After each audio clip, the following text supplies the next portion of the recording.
শাখা নিন গো শাখা, নতুন শাখা, ঝকঝকে শাখা, বউ মেয়েদের হাতে পড়লে একেবারে চাঁদের মতো ঝলমল করবে। শাখা নিন গো। কাকু, আপনার শাখাগুলো তো বেশ সুন্দর, একটু দেখাবেন তো? এই হকে হাতে পড়লে নিশ্চয়ই খুব সুন্দর লাগবে। আমাকে কি পরিয়ে দেবেন? হ্যাঁ মা।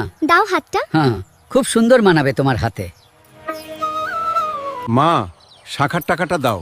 ওই যে মন্দিরটা দেখছেন, ওখানে আমার বাবা আছেন, বাবার কাছ থেকে টাকা নিয়ে নিন। মহারাজ, আপনার মেয়ে আমার কাছ থেকে শাঁখা নিয়েছে, বলল আপনার কাছ থেকে টাকা নিয়ে নিতে। আমার মেয়ে? আমার তো কোনো মেয়েই নেই। আমার তুমি কি বলছো বাবা? আমার তো কোনো মেয়েই নেই। কিন্তু আমি নিজের চোখে দেখেছি মহারাজ, আপনার মেয়েই তো আমাকে এখানে পাঠিয়েছে। আমার কোনো মেয়ে নেই। কি বলছেন মহারাজ? মা, তুমি নিজে এসেছিলে, অথচ আমি তোমাকে চিনতেই পারলাম না। মহারাজ, তাহলে সেই মেয়েটি মা নিজেই ছিলেন? তখন তাকে চেনার ক্ষমতা সবার থাকে না।